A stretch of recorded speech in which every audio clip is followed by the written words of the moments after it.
이번 위헌적인 비상계엄 선포로 인해서 대한민국이 겪었던 우리 헌정사의 큰 상처, 어마어마한 외교 안보적 손실, 또 국민들께도 더 큰 실망을 안길 것입니다.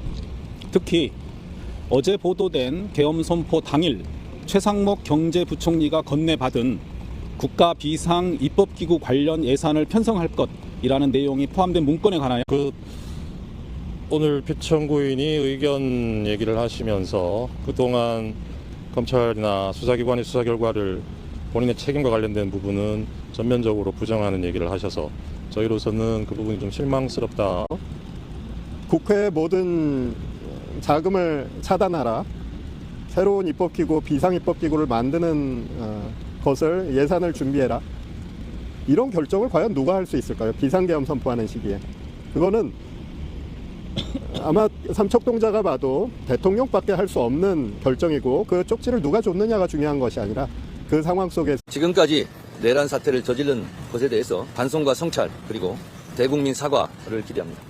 으로 재판정에 들어선 윤석열 대통령. 헌법재판관들이 윤 대통령에게 먼저 진술 기회를 저는 철들고 난 이후로 지금까지 또 특히 공직생활을 하면서 자유민주주의라는 신념 하나를 확고히 가지고 살아온. 포고령은 계엄의 형식을 갖추기 위한 것이고 그 집행의 의사가 없었고 집행할 수도 없는 것이었습니다. 일체의 정치 활동을 금한다는 포고령 1호는 우리 헌법에 부합합니까?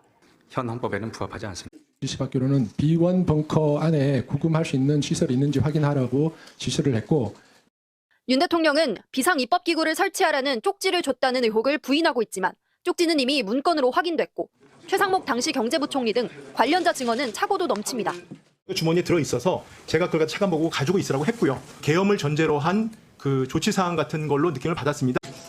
계엄 선포 방송을 본 국회 관계자들과 시민들이 대거 몰릴 것에 대비해서 질서를 유지하기 위한 것이지. 계엄군은 소총과 수류탄 등으로 무장했다는 게 검찰 수사 결과입니다. 특수훈련을 받은 이들에게는 5만 7천 발의 실탄도 지급됐습니다. 무장한 군인들이 투입됩니다.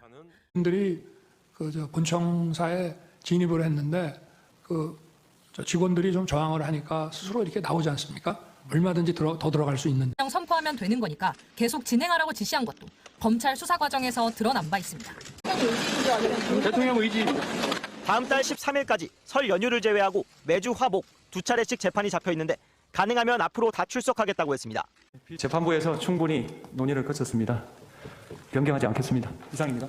의원들을 끌어내라고 지시한 적이 있으십니까? 없습니다. 끄집어내라. 총을 쏴서라도 문을 부수고 들어가서 끌어내라고 지시했다고 했습니다.